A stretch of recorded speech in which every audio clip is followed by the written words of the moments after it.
My name is Priya and I'm working with English department in Trivedi Overseas from last 5 years. और मैं आज आप सबके साथ डुओलिंगो के कुछ टिप्स डिस्कस करने वाली हूँ जो टेस्ट ने काफ़ी लोगों में आजकल रीच करा हुआ है जिस पर्टिकुलर टेस्ट ने.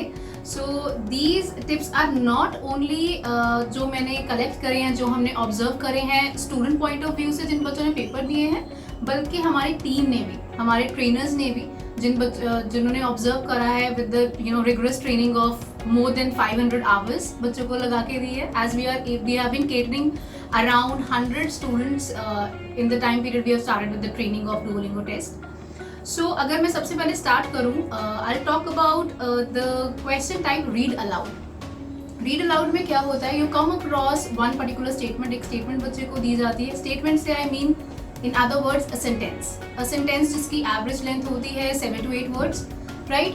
उस पर्टिकुलर सेंटेंस को आपको रिकॉर्ड करना होता है. You have to speak that sentence, right. और वो सेंटेंस रिकॉर्ड करने से पहले आपको 20 सेकेंड मिलते हैं उसको पढ़ने के लिए.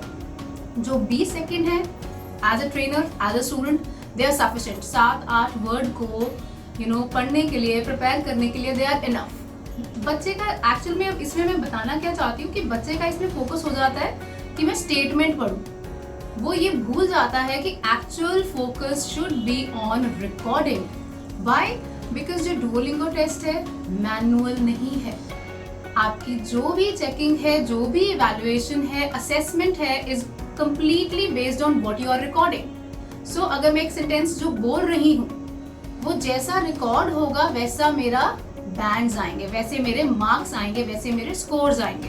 सो in recording what you have to take care is कि आप में वर्ड्स की क्लैरिटी हो, आप रश ना करें बोलते हुए.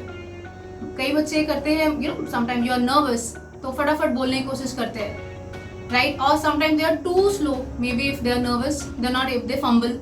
So your pace in terms of recording should be not too slow and should not be too fast as well. Your focus should be speaking on a normal pace, आराम से, ताकि आपकी words की clarity record हो पाए और आपको desired bands मिल पाए.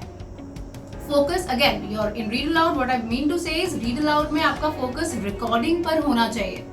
और same चीज आपको follow करनी चाहिए even in cue card. Why? Cue card में, क्योंकि word limit, sorry, in cue card आपका जो टाइमर है, you have to speak for at least 1.5 minute, right. तो अब बच्चों को होता है कि लेंथ नहीं है, how should I do it ma'am, मैं कैसे करूँ इसको. तो उसमें जैसे हम नॉर्मली एक बच्चों को बड़ा टिप देते हैं कि बच्चे तुम ना इसमें एग्जाम्पल ऐड करो. इंट्रोडक्शन होनी चाहिए, बॉडी होनी चाहिए, एग्जाम्पल होना चाहिए. सो बाय एग्जाम्पल आई मीन आप कोई सिचुएशन भी एक्सप्लेन कर सकते हैं. सपोज आपको कोई आ गया कि फेवरेट सिटी आपको अपना बताना है, डिस्क्राइब योर फेवरेट सिटी. सो उसमें you can always talk about a situation. May be आप वहाँ गए थे और आपके साथ कोई इंसिडेंट हुआ है, वहाँ पे कोई चीज़ आपने एक्सपीरियंस करी है, एक्सप्लोर करी है, वो सिचुएशन आप एक्सप्लेन कर सकते हैं. बच्चे एग्जाम्पल वर्ड को मिसअंडरस्टैंड करते हैं या समझ नहीं पाते हैं. So basically example by example we mean आप एक सिचुएशन डिस्कस कर दीजिए. उससे क्या होगा, आपका टाइम कंज्यूम होगा and you will be able to come in a safer zone कि आपने एटलीस्ट 1.5 मिनट बोला है. And obviously you also have to take care कि आपका जो पेस है वो ना बहुत फास्ट हो और ना ही बहुत स्लो हो, ताकि आपकी रिकॉर्डिंग एक्यूरेट चले, राइट. इसके बाद I would like to talk about a question type जो डुओलिंगो में सबसे कम टाइम लेता है to answer. And the name of the question type is describe image in one word. By one word I mean one word only. कई बच्चों को इसमें confusion होता है मैम. Suppose अब now basically I'll explain the concept in little detail. आपके सामने इस particular question में एक image आएगी. In image you will only come across one particular object. Can be a person, can be a place, can be an animal, can be any other particular object. Suppose if you come across आपके सामने cat आ गई, you'll only say cat. You're not supposed to say this is a cat, right? That would be regarded incorrect. That would not be considered a correct answer. So you have to take care of that. अब इस question के बारे में मैं इसलिए बात कर रही हूँ because this is a very scoring question. बहुत बेसिक इमेजेस आती हैं जिसके लिए अलग से बच्चों को प्रिपरेशन भी करने की जरूरत नहीं है. एंड एटलीस्ट 3 इमेजेस तो आएंगी ही आएंगी. Now my concern in this question is कि जो टाइम लिमिट है, you only get 3 seconds to answer the question.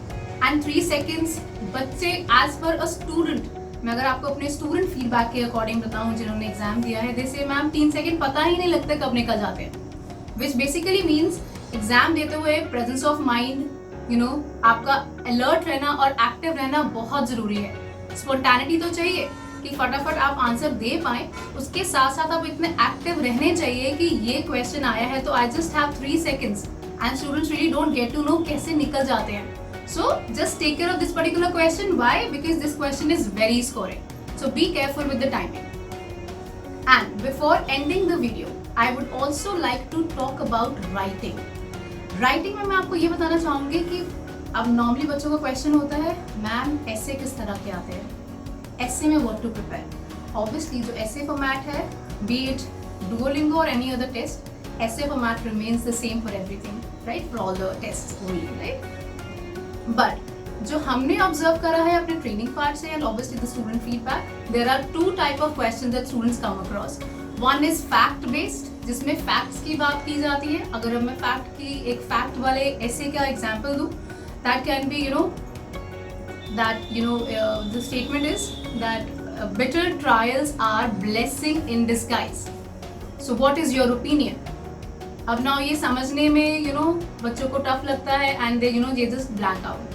So what my tip to you all is कि आप फैक्ट बेस्ड क्वेश्चंस की practice ज्यादा करें. उसके अलावा आई वुड टॉक अबाउट जो मैंने बताया ओपिनियन बेस्ड क्वेश्चंस होते हैं, जो कि रिसेंटली हमारे एक स्टूडेंट ने एग्जाम दिया है and he told me about the question.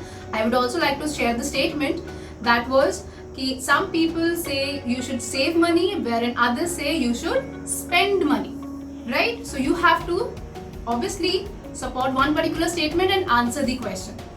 Right? Why support one statement? Because इसमें word limit 50 होती है, at least 50 होती है. Obviously आप otherwise upper limit कोई नहीं है, जितना मर्जी आप लिखें, लेकिन I have to take care कि इसमें जो timer है वो में limit में है, that is just 5 minutes.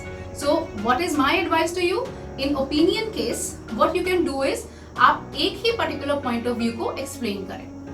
I hope all the tips I have discussed will help you in your Duolingo test to get your desired score. Thank you.